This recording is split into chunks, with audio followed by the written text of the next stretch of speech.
इस कुड़ी की प्राप्ति की है, कामयाबी की है कि ऑल इंडिया हाल ही जिहड़ा PCS जे के रिजल्ट आए ने 5वां रैंक इन्हें हासिल किया है कुड़ी ने। और माण क्योंकि सब ਲਈ है, ਧੀਆਂ ਲਈ ਤਾਂ माण है ही है।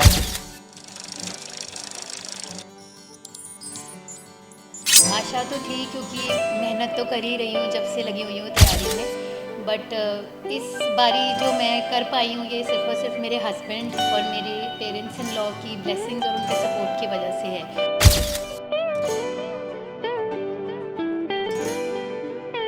ਮੈਨੂੰ ਲੱਗਦਾ ਹੈ ਬਈ ਜੇਕਰ ਮੰਮੀ ਡੈਡੀ ਤੁਹਾਡੇ ਵਿਆਹ ਲਈ ਰਾਜ਼ੀ ਹੋ ਗਏ ਸੀ ਤਾਂ ਇਸ ਲਈ ਉਹਨੇ ਕਿ ਸਾਡਾ ਮੁੰਡਾ ਵੀ ਬੈਕ ਵੈਂਚਰ ਤੋਂ ਅੱਗੇ ਆ ਗਿਆ, ਟੌਪ 5 ਚ ਆ ਗਿਆ, ਮੇਰੀ ਕੁੜੀ ਠੀਕ ਰਹੂਗੀ ਇਹਦੇ ਲਈ।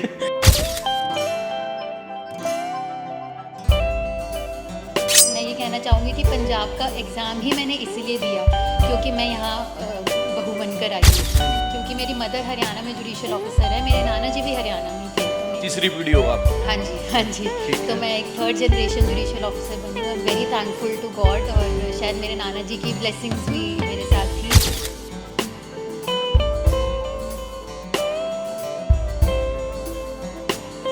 ਇਹ ਤਾਂ ਦਿਖਦਾ ਹੀ ਸੀ ਨੰਬਰਾਂ 'ਚੋਂ।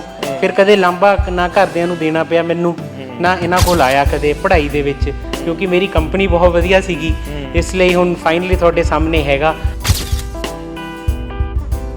ਗੱਲ ਇਵੇਂ ਹੈ ਕਿ ਮੈਂ ਤਾਂ ਇਹਨੂੰ ਕਿਹਾ ਕਿ ਤੂੰ ਊੜਾ ਆੜਾ ਸਿੱਖ, ਸ਼ੁਰੂਆਤ ਕਰ ਆਪਣੀ ਪੰਜਾਬੀ ਦੀ। ਬਟ ਮੈਂ ਤੁਹਾਨੂੰ ਅੰਦਰ ਦੀ ਗੱਲ ਇਹ ਦੱਸਦਾ ਕਿ ਇੱਕ ਵਾਰ ਜਦ ਇਹ ਪੰਜਾਬੀ ਸਿੱਖ ਗਈ, ਉਸ ਤੋਂ ਬਾਅਦ ਇਹਨੇ ਮੈਨੂੰ ਦੱਸਿਆ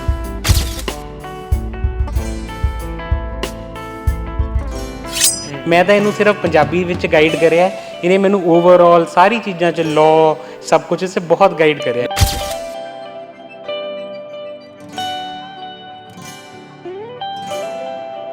ਸਾਡੇ 'ਚ ਤਾਂ ਬੋਲਣ ਵਾਲੀ ਪੰਜਾਬੀ ਹੈਗੀ ਹੈ ਫਲੂਐਂਟ, ਬਟ ਜਿਹੜੀ ਲਿਖਣ ਵਾਲੀ ਪੰਜਾਬੀ ਹੈ ਇਸ ਲੜਕੀ ਨੇ ਇੰਨੀ ਕੁ ਜ਼ਿਆਦਾ ਮਿਹਨਤ ਕਰੀ ਕਿ ਉਸ 'ਚ ਮਹਾਰਤ ਹਾਸਲ ਕਰੀ।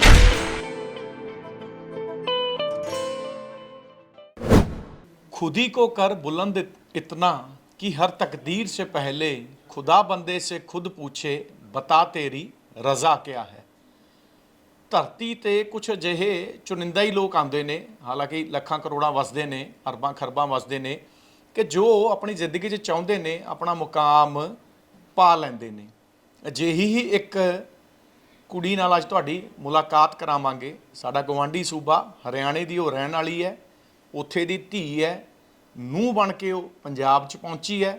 ਤੇ ਅਸੀਂ ਇਸ ਵੇਲੇ ਮੌਜੂਦ ਹਾਂ ਜ਼ਿਲ੍ਹਾ ਸਾਹਿਬਜ਼ਾਦਾ ਅਜੀਤ ਸਿੰਘ ਨਗਰ ਮੋਹਾਲੀ ਫੇਸ 2 ਦੇ ਹੰਸ ਪਰਿਵਾਰ ਦੇ ਘਰੇ।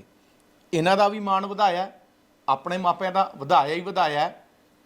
ਇਸ ਕੁੜੀ ਦੀ ਪ੍ਰਾਪਤੀ ਕੀ ਹੈ, ਕਾਮਯਾਬੀ ਕੀ ਹੈ ਕਿ ਆਲ ਇੰਡੀਆ ਹਾਲ ਹੀ 'ਚ ਜਿਹੜਾ PCS ਜੇ ਦੇ ਰਿਜ਼ਲਟ ਆਏ ਨੇ 5ਵਾਂ ਰੈਂਕ ਇਹਨੇ ਹਾਸਲ ਕੀਤਾ ਕੁੜੀ ਨੇ। ਔਰ ਮਾਣ ਕਿਉਂਕਿ ਸਭ ਲਈ ਹੈ, ਧੀਆਂ ਲਈ ਤਾਂ ਮਾਣ ਹੈ ਹੀ ਹੈ, ਦੋਨੋਂ ਸੂਬਿਆਂ ਲਈ ਵੀ ਮਾਣ ਦੀ ਗੱਲ ਹੈ। ਔਰ ਕਾਮਯਾਬੀ ਮਿਲੀ ਕਿੱਦਾਂ? ਮਿਹਨਤ ਤਾਂ ਜ਼ਰੂਰ ਕੀਤੀ ਸੀਗੀ, ਪਰ ਰੱਬ ਨੇ ਕਿਹਾ ਸੀਗਾ ਤੈਨੂੰ ਜੋ ਚਾਹੀਦਾ ਤੈਨੂੰ ਮੈਂ ਦੇਵਾਂਗਾ, ਉਹ ਮਿਲਿਆ ਵੀ ਹੈ। ਗੱਲ ਕਰਦੇ ਹਾਂ शिफालिका सुनेजा ਦੇ ਨਾਲ ਸਾਡੇ ਨਾਲ मौजूद है। सो शिफालिका, पहले तो मुबारकबाद से शुरू करेंगे। Thank you very much. इतनी आशा थी कि कामयाबी पहली बार में अटैम्प्ट में कामयाब हो गए? नहीं, ये मेरा पंजाब में सेकेंड अटेम्प्ट है और इससे पहले मैं हरियाणा, यूपी और दिल्ली जुडिशल सर्विसेज के इंटरव्यूज़ फेस कर चुकी हूँ। तो ये मेरा 4th इंटरव्यू था।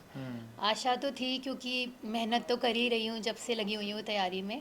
बट इस बारी जो मैं कर पाई हूँ ये सिर्फ और सिर्फ मेरे हस्बैंड और मेरे पेरेंट्स इन लॉ की ब्लेसिंग्स और उनके सपोर्ट की वजह से है। क्योंकि शादी के बाद क्या होता है, डिफ़िकल्टीज़ अब होती है गर्ल्स को थोड़ी पढ़ाई में, और एक्सपेक्टेशंस बढ़ जाती हैं पेरेंट्स इन लॉ की और फैमिली की। बट मेरी मदर इन लॉ ने, मेरे फादर इन लॉ ने और मेरे हस्बैंड ने जिस तरीके से मुझे सपोर्ट किया और इनकरेज किया, क्योंकि पिछले साल ही हरियाणा का एग्ज़ाम हुआ था और मैं इंटरव्यू में सिर्फ 5 मार्क्स से रह गई थी। तो उसके बाद मैंने गिव अप करने की सोच ली थी कि आई डोंट थिंक सो। एक बार हताश हो गए थे, छोड़ो यार अब नहीं होगा, बहुत कोशिश कर ली। बिल्कुल, मैं हताश हो गई थी। बट इन्होंने ही बहू तो बन चुकी हूँ, घर में ही रहूंगी अब। बस मैंने यही सोचा कि अब मेरे से और नहीं होगा। बट फिर मेरे हस्बैंड ने मुझे मोटिवेट किया किया और पंजाब में मैं ये कहना चाहूँगी कि पंजाब का एग्ज़ाम ही मैंने इसलिए दिया क्योंकि मैं यहाँ बहू बनकर आई हूँ, क्योंकि मेरी मदर हरियाणा में जुडिशल ऑफिसर है, मेरे नाना जी भी हरियाणा में ही थे, तो मेरी तीसरी पीढ़ी हो आप? हाँ जी, हाँ जी। तो मैं एक थर्ड जनरेशन जुडिशल ऑफिसर बनी हूँ। I am very thankful to God और शायद मेरे नाना जी की ब्लेसिंग्स भी मेरे साथ थी।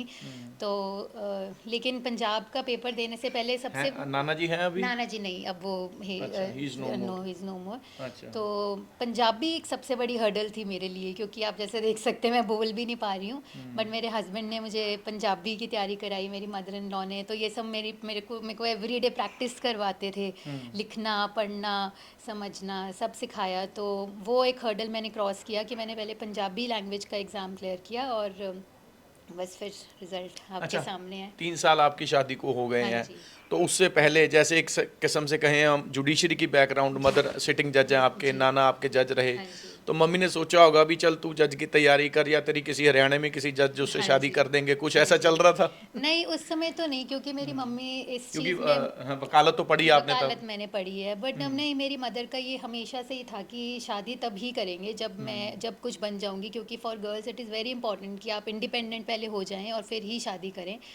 तो बट उसी बीच फिर कोरोना आ गया, फिर अनसर्टेनिटी थी कि कोई एग्ज़ाम आएगा कि नहीं आएगा, तो फिर उनको लगा कि अगर इतनी अच्छी फैमिली मिल गई है तो पर्सनल लाइफ सिक्योर करना भी एक प्रेफरेंस रहती है पेरेंट्स के लिए, तो इसलिए फिर उन्होंने मेरी मैरिज करा दी आप थी। खुद बनना चाहती थी कि पारिवारिक माहौल मैं ऐसा खुद था या बनना- मम्मी ने कहा?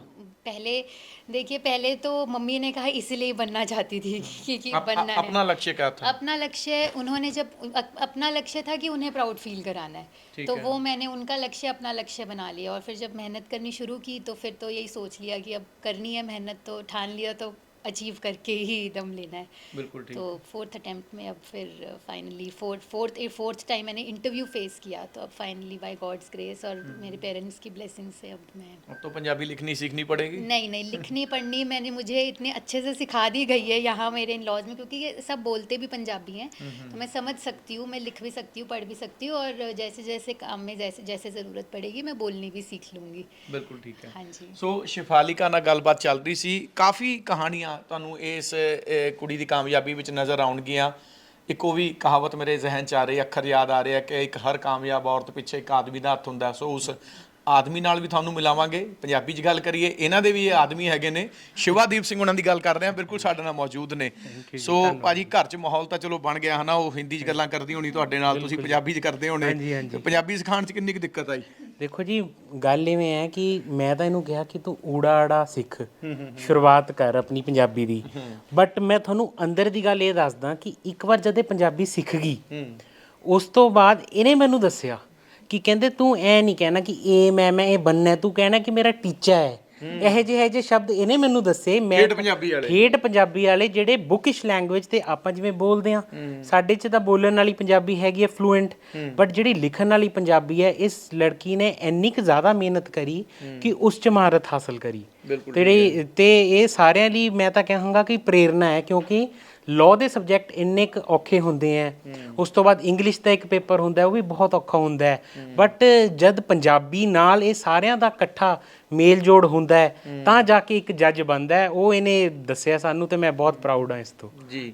ਇਹ ਤਾਂ ਚਲੋ ਸ਼ਿਫਾਲਿਕਾ ਦੇ ਜੱਜ ਬਣਨ ਦੀ ਕਹਾਣੀ ਹੈਗੀ ਹੈ, ਜਿਹੜਾ ਤੇ ਹੁਣ ਇਹ ਸ਼ਿਵਾਦੀਪ ਤੇ ਸ਼ਿਫਾਲਿਕਾ ਜੇਕਰ ਇੱਕ ਦੂਜੇ ਦੇ ਜੀਵਨ ਦੇ ਹਮਸਫਰ ਬਣੇ ਨੇ, ਜੀਵਨ ਸਾਥੀ ਬਣੇ ਨੇ, ਤਾਂ ਇਹਦਾ ਵੀ ਵਜ੍ਹਾ ਕਾਨੂੰਨ ਦੀਆਂ ਕਿਤਾਬਾਂ ਹੈਗੀਆਂ ਨੇ। ਕਿਵੇਂ, ਇਹਨਾਂ ਦੀ ਪੁੱਛ ਲੈਂਦੇ ਆ, ਕਿੱਦਾਂ ਹੋਈ ਸੀ ਮੁਲਾਕਾਤ ਤੁਹਾਡੀ? ਦੇਖੋ ਜੀ, ਸ਼ਿਫਾਲਿਕਾ ਮੇਰੀ ਕਲਾਸ ਦੀ ਸੀਗੀ ਟੌਪਰ, ਤੇ ਜਦ ਸਾਡੀ ਪੜ੍ਹਾਈ ਲਿਖਾਈ 'ਚ ਕੁਝ ਹੈਲਪ ਵਗੈਰਾ ਲੈਣੀ ਹੁੰਦੀ ਇਹ ਟੌਪਰ ਸੀ ਕੁੜੀ, ਤੁਸੀਂ ਬੈਕ ਬੈਂਚਰ ਤਾਂ ਨਹੀਂ ਸੀ? ਮੈਂ ਜੀ ਬਿਲਕੁਲ, ਤੁਸੀਂ ਮੇਰੇ ਉਹੀ ਗੱਲ ਤੇ ਆ ਗਏ, ਮੈਂ ਕਹਿ ਨਹੀਂ ਲੱਗਿਆ ਸੀ, ਮੈਂ ਸੀਗਾ ਬੈਕ ਬੈਂਚਰ, ਬਟ ਕਿਵੇਂ ਮੈਂ ਬੈਕ ਤੋਂ ਇੱਕ ਬੈਂਚ ਅੱਗੇ ਆਂਦਾ ਰਿਹਾ, ਆ ਕੇ ਫਿਰ ਮੈਂ ਵੀ ਇਹਨਾਂ ਕਰਕੇ। ਬਿਲਕੁਲ ਜੀ, ਬਿਲਕੁਲ। ਇੱਕ ਕਹਿੰਦੇ ਨਾ, ਜਿਵੇਂ ਇੱਕ ਵਧੀਆ ਸਾਥ ਬੰਦੇ ਨੂੰ ਅੱਗੇ ਲੈ ਕੇ ਜਾਂਦਾ ਹੈ, ਜਾਂ ਫਿਰ ਵਧੀਆ ਸਾਥ ਹੀ ਬੰਦੇ ਨੂੰ ਮਰਵਾਉਂਦਾ ਹੈ, ਖਿੱਚ। ਹਾਂਜੀ, ਤੇ ਇਹਦੇ ਨਾਲ ਆ ਕੇ ਮੈਨੂੰ ਇੰਨਾ ਕੁ ਜ਼ਿਆਦਾ ਸਹਾਰਾ ਮਿਲਿਆ ਪੜ੍ਹਾਈ ਵਿੱਚ। ਇਹਨੇ ਮੇਰਾ ਬਹੁਤ ਹੈਲਪ ਕਰੀ, ਤੇ ਜਾ ਕੇ ਮੈਂ ਵੀ ਗ੍ਰੈਜੂਅਲੀ ਮੇਰੇ ਮਾਰਕਸ ਐਵੇਂ ਇਨਕਰੀਜ਼ ਕਰਦੇ ਰਹੇ ਐਂਡ ਫਾਈਨਲ ਈਅਰ 'ਚ ਜਾ ਕੇ ਮੈਂ ਵੀ ਟੌਪ 5 ਵਿੱਚ ਆ ਗਿਆ। ਚਲੋ ਠੀਕ ਹੈ, ਇਹ ਫੈਕਟ ਹੈ ਇਹਦੀ ਨਾਲ ਸਾਥ ਰਹਿਣ ਦਾ ਮੈਨੂੰ ਬਹੁਤ ਫਾਇਦਾ ਹੋਇਆ। ਕ੍ਰੈਡਿਟ ਇਹਨਾਂ ਦਾ ਹੀ ਹੈ ਸਾਰਾ। ਬਿਲਕੁਲ ਜੀ ਬਿਲਕੁਲ। ਮੈਂ ਵੀ ਜੁਡੀਸ਼ਰੀ ਦਾ ਇਸ ਵਾਰ ਇੰਟਰਵਿਊ ਅਪੀਅਰ ਕਰਿਆ, ਇਹਨੇ ਮੈਨੂੰ ਬਹੁਤ ਗਾਈਡ ਕਰਿਆ। ਮੈਂ ਤਾਂ ਇਹਨੂੰ ਸਿਰਫ ਪੰਜਾਬੀ ਵਿੱਚ ਗਾਈਡ ਕਰਿਆ, ਇਹਨੇ ਮੈਨੂੰ ਓਵਰਆਲ ਸਾਰੀ ਚੀਜ਼ਾਂ 'ਚ ਲਾਅ ਸਭ ਕੁਝ ਸੇ ਬਹੁਤ ਗਾਈਡ ਕਰਿਆ। ਨੰਬਰ ਤੁਸੀਂ ਜ਼ਿਆਦਾ ਲੈ ਕੇ ਪੰਜਾਬੀ 'ਚ 1 ਨੰਬਰ? 1 ਨੰਬਰ ਇਹਦਾ ਜ਼ਿਆਦਾ ਹੈ। ਅੱਛਾ ਠੀਕ ਹੈ। ਅੰਦਰ ਦੀ ਗੱਲ ਇਹ ਹੈ, ਮੈਂ ਤਾਂ ਇਹਨੂੰ ਮਜ਼ਾਕ ਵਿੱਚ ਕਹਿ ਰਿਹਾ ਸੀ, ਰਹਿ ਗਿਆ ਚੇਲਾ ਲੰਘ ਗਿਆ। ਮੈਂ ਉਹੀ ਕਹਿ ਰਿਹਾ ਸੀ, ਮੈਂ ਕਿਹਾ ਯਾਰ ਮਜ਼ਾਕ 'ਚ ਤੂੰ ਤਾਂ ਮੇਰੀ ਸੀਟ ਹੀ ਖਾ ਗਈ। ਬਿਲਕੁਲ ਠੀਕ ਹੈ, ਨੰਬਰ ਵੀ ਵੱਧ ਲੈ ਗਈ। ਬਿਲਕੁਲ ਨਹੀਂ, ਜ਼ਿਆਦਾ ਤਾਂ ਜ਼ਿਆਦਾ ਹੀ ਹੋਏਗਾ। ਜੇ ਮੈਂ ਜੱਜ ਬਣਦਾ ਸ਼ਾਇਦ ਘਰ ਵਾਲੇ ਇੰਨਾ ਖੁਸ਼ ਨਾ ਹੁੰਦੇ ਜਿੰਨਾ ਸ਼ਿਫਾਲਿਕਾ ਨੇ ਆ ਕੇ ਇੱਕ ਦੂਜੀ ਸਟੇਟ ਵਿੱਚ ਆ ਕੇ ਫਤਿਹ ਹਾਸਿਲ ਕੀਤੀ ਹੈ। ਸਾਰਿਆਂ ਲਈ ਸਾਡਾ ਇਹਨੇ ਮਾਣ ਵਧਾਇਆ ਹੈ। ਅਸੀਂ ਸਾਰੇ ਬਹੁਤ ਜ਼ਿਆਦਾ ਰੱਬ ਸੱਚੇ ਪਾਤਸ਼ਾਹ ਦੇ ਥੈਂਕ ਯੂ ਕਰਦੇ ਹਾਂ। ਉਹਨਾਂ ਦਾ ਸਾਰੀ ਜ਼ਿੰਦਗੀ ਦੇਣਾ ਨਹੀਂ ਦੇ ਸਕਦੇ ਕਿ ਇਹ ਭਾਗਾਂ ਵਾਲਾ ਦਿਨ ਸਾਡੇ ਕੋਲ ਆਇਆ ਅੱਜ। ਮੈਨੂੰ ਲੱਗਦਾ ਹੈ ਬਈ ਜੇਕਰ ਮੰਮੀ ਡੈਡੀ ਤੁਹਾਡੇ ਵਿਆਹ ਲਈ ਰਾਜ਼ੀ ਹੋ ਗਏ ਸੀ ਤਾਂ ਇਸ ਲਈ ਹੋਣੇ ਕਿ ਸਾਡਾ ਮੁੰਡਾ ਵੀ ਬੈਕ ਵੈਂਚਰ ਤੋਂ ਅੱਗੇ ਆ ਗਿਆ, ਟੌਪ 5 ਵਿੱਚ ਆ ਗਿਆ, ਇਹੀ ਕੁੜੀ ਠੀਕ ਰਹੂਗੀ ਇਹਦੇ ਲਈ। ਬਿਲਕੁਲ ਜੀ ਬਿਲਕੁਲ। ਮੇਰੀ ਜਿਵੇਂ ਪ੍ਰੋਗਰੈਸ ਹੋਈ, ਗ੍ਰਾਫ ਉੱਪਰ ਵੱਧਦਾ ਰਿਹਾ, ਘਰਦਿਆਂ ਨੂੰ ਲੱਗਿਆ ਕਿ ਕੁਛ ਤਾਂ ਵਧੀਆ ਹੈਗਾ। ਉਹਨਾਂ ਨੇ ਇਹ ਤਾਂ ਕਿਹਾ ਹੋਣਾ ਵੀ ਕੁੜੀ ਹੁਸ਼ਿਆਰ ਕਰ, ਮੁੰਡਾ ਹੁਸ਼ਿਆਰ ਕਰਤਾ। ਬਿਲਕੁਲ ਜੀ ਬਿਲਕੁਲ। ਇਹ ਤਾਂ ਦਿਖਦਾ ਹੀ ਸੀ ਨੰਬਰਾਂ 'ਚੋਂ। ਫਿਰ ਕਦੇ ਲਾਂਭਾ ਨਾ ਘਰਦਿਆਂ ਨੂੰ ਦੇਣਾ ਪਿਆ ਮੈਨੂੰ, ਨਾ ਇਹਨਾਂ ਕੋਲ ਆਇਆ ਕਦੇ ਪੜ੍ਹਾਈ ਦੇ ਵਿੱਚ, ਕਿਉਂਕਿ ਮੇਰੀ ਕੰਪਨੀ ਬਹੁਤ ਵਧੀਆ ਸੀਗੀ। ਇਸ ਲਈ ਹੁਣ ਫਾਈਨਲੀ ਤੁਹਾਡੇ ਸਾਹਮਣੇ ਹੈਗਾ। ਹੁਣ ਮੈਂ ਵੀ ਇੰਟਰਵਿਊ ਅਪੀਅਰ ਕੀਤਾ, ਮੇਰੇ 3.5 ਨੰਬਰਾਂ ਤੋਂ ਰਹਿ ਗਿਆ, but I am very happy ਕਿ ਸ਼ਿਫਾਲਿਕਾ ਹੈ। ਤਾਂ ਮੈਂ ਹਾਂ ਜਿਵੇਂ ਸ਼ਿਫਾਲਿਕਾ ਦੱਸ ਰਹੀ ਸੀ, ਭਾਵੇਂ ਇਹਨਾਂ ਨੇ 2-3 ਪਹਿਲਾਂ ਵੀ ਅਟੈਂਪਟ ਕੀਤੀਆਂ ਸੀ ਤੇ ਨਹੀਂ ਸਫਲਤਾ ਮਿਲੀ, ਇੱਕ ਵਾਰ ਹਤਾਸ਼ ਹੋ ਗਈ ਸੀ, ਨਿਰਾਸ਼ ਹੋ ਗਈ ਸੀਗੀ, ਤੇ ਕਰਦੇ ਰਹੇ ਤੁਸੀਂ ਮੋਟੀਵੇਟ ਕਿੱਦਾਂ? ਬਿਲਕੁਲ ਜੀ। ਜਿਵੇਂ ਇਹਨੇ ਦੱਸਿਆ ਕਿ ਲਾਸਟ ਐਗਜ਼ਾਮ 'ਚ ਬਹੁਤ ਅੱਛੇ ਨੇ ਮੇਨਸ 'ਚ ਨੰਬਰ ਲਏ, ਇਹਦੇ ਇੰਟਰਵਿਊ 'ਚ ਨੰਬਰ ਬਹੁਤ ਘੱਟ ਲੱਗੇ ਤੇ 82 ਬੱਚੇ ਲਏ ਸੀ, ਇਹਦਾ 85ਵਾਂ ਰੈਂਕ ਸੀਗਾ ਤੇ ਸੀਟਾਂ ਜ਼ਿਆਦਾ ਸੀਗੀਆਂ, ਭਰੀਆਂ ਨਹੀਂ ਉਹਨਾਂ ਨੇ। ਤਾਂ ਇਹਨੇ ਇੱਕ ਵਾਰ ਕਹਿਤਾ ਸੀ ਕਿ ਹੁਣ ਮੈਂ ਪ੍ਰੈਕਟਿਸ ਹੀ ਕਰਾਂਗੀ, ਕਿ ਹੁਣ ਮੈਂ ਜੁਡੀਸ਼ਰੀ ਦੀ ਤਿਆਰੀ ਨਹੀਂ ਕਰਨੀ ਹੋਰ। ਠੀਕ ਹੈ, ਵਕੀਲ ਹੀ ਬਣ ਜਾਣਾ। ਹਾਂਜੀ, ਬਟ ਅਸੀਂ ਸਾਰਿਆਂ ਨੇ ਦੇਖਿਆ ਕਿ ਬੱਚੇ 'ਚ ਇੰਨਾ ਕੈਲੀਬਰ ਹੈ ਕਿ ਸਾਰੇ ਲੋਕ ਇਸ ਤੋਂ ਗਾਈਡੈਂਸ ਲੈਂਦੇ। ਮੈਂ ਆਪ ਮੈਨੂੰ ਨਹੀਂ ਲੱਗਦਾ ਸੀ ਕਿ ਮੈਂ ਕਦੇ ਜੁਡੀਸ਼ਰੀ ਵਾਲੇ ਪਾਸੇ ਵੀ ਲੱਗਾਂਗਾ। ਇਹਨੇ ਮੈਨੂੰ ਵੀ ਮੋਟੀਵੇਟ ਕਰਕੇ ਉਸ ਮੁਕਾਮ ਤੱਕ ਪਹੁੰਚਾਇਆ, ਚਾਹੇ ਮੈਂ ਥੋੜੇ ਨੰਬਰਾਂ ਤੋਂ ਰਹਿ ਗਿਆ, ਬਟ ਮੈਨੂੰ ਇੰਨਾ ਪਤਾ ਹੈ ਕਿ ਇਸਨੇ ਮੈਨੂੰ ਵੀ ਉਸ ਕਾਬਿਲ ਬਣਾਇਆ ਤੇ ਇਹ ਪਿੱਛੇ ਨਹੀਂ ਹਟ ਸਕਦੀ। ਤੁਸੀਂ ਹੁਣ ਤੁਹਾਡੇ ਕੋਲ ਗੁਰੂ ਤਾਂ ਘਰੇ ਹੀ ਬੈਠੇ, ਹੁਣ ਤੁਸੀਂ ਲਾਓਗੇ ਇਹਨਾਂ ਤੋਂ ਟ੍ਰੇਨਿੰਗ? ਹਾਂਜੀ ਜੀ ਬਿਲਕੁਲ ਬਿਲਕੁਲ। ਕੋਈ ਮਤਲਬ ਅਸੀਂ ਦੋਨੋਂ ਇਕੱਠੇ ਹੈਗੇ ਆ, ਸਾਰੀ ਜ਼ਿੰਦਗੀ ਇੱਕ ਦੂਜੇ ਨੂੰ ਇਨਸਪਾਇਰ ਕਰਦੇ ਰਹੇ ਆ, ਅੱਗੇ ਵੀ ਕਰਦੇ ਰਹਾਂਗੇ, ਕਿਸੇ ਵੀ ਫੀਲਡ 'ਚ ਹੋਵੇ, ਭਾਵੇਂ ਲਾਅ ਦੇ ਫੀਲਡ 'ਚ ਹੋਵੇ, ਭਾਵੇਂ ਦੁਨੀਆਦਾਰੀ 'ਚ ਹੋਵੇ, ਭਾਵੇਂ ਜੀਵਨ 'ਚ ਹੋਵੇ, ਇੱਕ ਦੂਜੇ ਨਾਲ ਅਸੀਂ ਨਾਲ ਮੋਢਾ ਨਾਲ ਮੋਢਾ ਲਾ ਕੇ ਖੜੇ। ਕਾਨੂੰਨ ਨਾਲ ਜੁੜੇ ਹੋਏ ਹੋ? ਹਾਂਜੀ ਜੀ ਹਾਂਜੀ। ਪੰਜਾਬ ਪੁਲਿਸ ਨਾਲ ਤੁਹਾਡੀ ਸੇਵਾਵਾਂ ਦੇ ਰਹੇ ਹੋ ਤੁਸੀਂ? ਹਾਂਜੀ, ਮੈਂ ਜੀ ਅਸਿਸਟੈਂਟ ਲੀਗਲ ਆਫਿਸਰ ਹਾਂ bureau of investigation Punjab police ਵਿੱਚ ਜੀ। ਤੇ ਕੋਈ ਨਹੀਂ, ਅਸੀਂ ਸੇਮ ਫੀਲਡ ਵਿੱਚ ਹੈਗੇ ਆ, ਇੱਕ ਦੂਜੇ ਦਾ ਐਕਸਪੀਰੀਅੰਸ ਇੱਕ ਦੂਜੇ ਨਾਲ ਸ਼ੇਅਰ ਕਰਕੇ ਅਸੀਂ ਪੰਜਾਬ ਦੀ ਬਿਹਤਰੀ ਲਈ ਕੰਮ ਕਰਾਂਗੇ। बिल्कुल ठीक है। सो शिवालिका, जैसे आपके घर में जुडिशरी रही है ना, देखते आ रहे हो, बचपन से आपने घर में देखा है, 2-3 बड़े किस्से जो हुए जहाँ पर मतलब जुडिशरी पर भी सवाल उठे कि यहाँ भी करप्शन है, चाहे वो Punjab and Haryana high court का एक महिला जज का मामला अभी तक चल रहा है, या इसी से थोड़े समय पहले की बात है जब सुप्रीम कोर्ट के 5 जज मीडिया के सामने आ गए थे कि यहाँ पे ये सब ठीक नहीं हो रहा। इन बातों को आप कैसे देखते हो कि मामले बहुत हैं, कई ऐसे भी जज हैं जो डिसमिस हुए ड्यू टू करप्शन, तो न्याय प्रणाली में अगर ये चीज़ आ चुकी है, कैसे देखते हो आप इसे? सर, इसके बारे में मैं बस यही कह सकती हूँ कि मैं तो अभी मेरी तो एक शुरुआत ही है। मैं सिर्फ अपने बारे में बात कर सकती हूँ। I can speak for my self कि मुझे मेरी मम्मी से और जो मेरे नाना जी से जो सीख मिली है वो मुझे कहते थे कि जुडिशियल ऑफिसर में 3 क्वालिटीज़ होनी चाहिए। He should be fair, firm and fearless. मैं 3 Fs, fair, firm and fearless. मैं वही Fs फॉलो करूँगी अपनी लाइफ में, और ऑनेस्ट रहूँगी हमेशा, और कभी भी ऐसा कोई काम नहीं करूँगी जिसकी वजह से मेरी मदर पे या मेरे इन लॉज पे या मेरी फैमिली पे कोई भी ये क्वेश्चन उठा सके जी। और I will always be loyal to this fraternity. मुझे अगर मौका मिला है कि मैं इस जुडिशियल सिस्टम को सर्व कर सकूं, तो मेरे मन में इस सिस्टम के लिए बहुत रिस्पेक्ट है, क्योंकि जैसे मैंने आपको बताया कि मैं एक जुडिशियल बैकग्राउंड से बिलोंग करती हूँ, तो मैं किसी भी तरीके से ऐसा कुछ नहीं करूँगी कि इस सिस्टम पे भी कोई सवाल उठे और मेरी इंटेग्रिटी पे भी कोई सवाल उठे। बिल्कुल ठीक है। ਸੋ ਸ਼ਿਫਾਲਿਕਾ ਉਹਨਾਂ ਨਾਲ ਗੱਲ ਚੱਲ ਰਹੀ ਸੀ, ਇਹਨਾਂ ਦੇ ਜੀਵਨ ਦੇ ਹਮਸਫਰ ਜਿਹੜੇ ਹੈਗੇ ਨੇ ਸ਼ਿਵਾਦੀਪ, ਉਹਨਾਂ ਨਾਲ ਵੀ ਗੱਲ ਕਰਾਈ ਹੈ। ਤੇ ਹੁਣ ਇਸੇ ਪਰਿਵਾਰ ਦੇ ਇੱਕ ਹੋਰ ਮੈਂਬਰ ਨਾਲ ਮਿਲਾਵਾਂਗੇ। ਹਾਲਾਂਕਿ ਜ਼ਰੂਰ ਕਿਹਾ ਜਾਂਦਾ ਹੈ ਵੀ ਜਿਹੜੇ ਆਪਣਾ ਪਹਿਲਾਂ ਤਾਂ ਸ਼ੁਰੂਆਤ ਕਰਾਵਾਂਗੇ ਸੱਸ ਤੇ ਨੂੰਹ ਦੀ ਕਿੰਨੀ ਕੁ ਬਣਦੀ ਹੁੰਦੀ ਹੈ, ਸੱਸ ਨੂੰ ਕਿੰਨੀ ਕੁ ਖੁਸ਼ੀ ਹੈਗੀ ਹੈ ਜਿਹੜਾ ਆਪਣਾ ਉਹਨਾਂ ਦੀ ਨੂੰਹ ਨੇ ਇਹ ਕਾਮਯਾਬੀ ਹਾਸਲ ਕੀਤੀ ਹੈ। ਗੱਲ ਕਰਾਂਗੇ ਜੀ। ਨੂੰਹ ਹੈ ਜੀ ਤੁਹਾਡੀ? ਹਾਂਜੀ ਬਿਲਕੁਲ। ਕੀ ਕਹਿੰਦੇ ਉਹਦੀ ਕਾਮਯਾਬੀ ਤੇ? ਉਹ ਤਾਂ ਮੇਰੀ ਬੇਟੀ ਹੋਈ ਹੈ, ਨੂੰ ਤਾਂ ਵੈਸੇ ਕਹਿ ਨਹੀਂ ਸਕਦੇ, ਮੈਂ ਉਹਨੂੰ ਆਪਣੀ ਬੇਟੀ ਰਿਸ਼ਤੇ 'ਚ ਨੂੰਹ ਲੱਗਦੀ ਹੈ? ਹਾਂ ਰਿਸ਼ਤੇ 'ਚ ਹੀ ਨੂੰ ਹੈ ਵੈਸੇ ਉਹ ਮੇਰੀ ਬੇਟੀ ਹੈਗੀ ਹੈ। ਠੀਕ ਹੈ। ਬਹੁਤ ਪਿਆਰ ਹੈ ਸਾਡਾ ਦੋਨਾਂ ਦਾ ਆਪਸ 'ਚ, ਜੀ। ਨਾ ਉਹ ਮੇਰੇ ਤੋਂ ਵੀ ਨਾ ਰਹਿੰਦੀ ਹੈ, ਨਾ ਮੈਂ ਉਸ ਤੋਂ ਵੀ ਨਾ। ਅੱਛਾ, ਜਦੋਂ ਜਿਵੇਂ ਤੁਹਾਨੂੰ ਪਹਿਲਾਂ ਵੀ ਪਤਾ ਸੀ ਕੋਸ਼ਿਸ਼ਾਂ ਕੀਤੀਆਂ, ਨਹੀਂ ਕਾਮਯਾਬੀ ਮਿਲੀ ਸੀ, ਹਾਂਜੀ ਤੇ ਦਿੰਦੇ ਰਹੇ ਤੁਸੀਂ ਹੌਸਲਾ ਇਹਨੂੰ? ਪੂਰਾ ਹੌਸਲਾ ਦਿੰਦੀ ਸੀ ਜੀ ਇਹਨੂੰ। ਠੀਕ ਹੈ। ਹਾਂਜੀ, ਔਰ ਇਹਨੂੰ ਕਿਹਾ ਸੀ ਤੂੰ ਹਰ ਹਾਲਤ ਬਣੇਗੀ, ਤੇਰੇ ਨਾਲ ਸਾਡਾ ਆਸ਼ੀਰਵਾਦ ਹੈ। ਔਰ ਇਹ ਵੀ ਹਰੇਕ ਗੱਲ ਮੇਰੀ ਮੰਨ ਲੈਂਦੀ ਹੁੰਦੀ ਸੀ, ਉਸ ਤਰ੍ਹਾਂ ਹੀ ਕਰਦੀ ਰਹੀ ਤਿਆਰੀ, ਪਰ ਇਹਨੇ ਕਰ ਲਿੱਤੀ ਫਿਰ ਫਤਿਹ। ਹੰਸ ਪਰਿਵਾਰ ਨੂੰ ਕਿੰਨਾ ਕੁ ਮਾਣ ਹੈ? ਬਹੁਤ ਜ਼ਿਆਦਾ ਮਾਣ ਹੈ ਜੀ, ਬਹੁਤ ਜ਼ਿਆਦਾ। ਠੀਕ ਹੈ। ਸੋ ਘਰ ਦੇ ਮੁਖੀ ਨੇ ਹੰਸ ਸਾਹਿਬ ਨਾਲ ਵੀ ਗੱਲ ਕਰਾਵਾਂਗੇ, ਸਹੁਰਾ ਸਾਹਿਬ ਸ਼ਿਵਾਦੀਪ ਦੇ ਪਿਤਾ ਜੀ, ਕਿ ਕਿੱਦਾਂ ਦੇਖਦੇ ਨੇ ਪਰਿਵਾਰਿਕ ਤੁਹਾਡੀ ਕੋਈ ਕਦੇ ਜੁਡੀਸ਼ਰੀ ਦੀ ਬੈਕਗ੍ਰਾਉਂਡ ਨਹੀਂ ਰਹੀ? ਨਹੀਂ। ਤੇ ਬੇਟੇ ਨੇ ਚਲੋ ਕੋਸ਼ਿਸ਼ ਕੀਤੀ, ਕਾਮਯਾਬੀ ਨਹੀਂ ਮਿਲੀ, ਅੱਗੇ ਮਿਲੇਗੀ ਹੋ ਸਕਦਾ ਹੈ। ਹਾਂ, ਮੈਂ ਵੈਸੇ ਲਾਅ ਗ੍ਰੈਜੂਏਟ ਹਾਂ, ਅੱਛਾ। ਪਰ ਮੈਂ ਪ੍ਰੈਕਟਿਸ ਨਹੀਂ ਕੀਤੀ ਕਿਉਂਕਿ ਬੜੀ ਅਰਲੀ ਕਾਲਾ ਕੋਟ ਪਾਇਆ ਨਹੀਂ ਕਿਤੇ? ਨਹੀਂ, ਉਹ ਮੈਂ ਹਲੇ ਲਾਅ ਡਿਪਾਰਟਮੈਂਟ ਪੜ੍ਹਦਾ ਸੀ, ਮੇਰੇ ਫਾਦਰ ਦੀ ਡੈਥ ਹੋ ਗਈ ਸੀ, ਅੱਛਾ। ਇਸ ਕਰਕੇ ਆਪਣੇ ਕੰਮਕਾਰ 'ਚ ਫਿਰ ਬਿਜ਼ੀ ਰਹੇ। ਤੇ ਬੱਚਿਆਂ ਦੀ ਨੇ ਲਾਈਨ ਫੜੀ ਲਾਅਜ਼ ਦੀ। ਬੇਟੇ ਦੀ ਪੈਕ ਵਿੱਚ ਐਡਮਿਸ਼ਨ ਹੋ ਗਈ ਸੀ।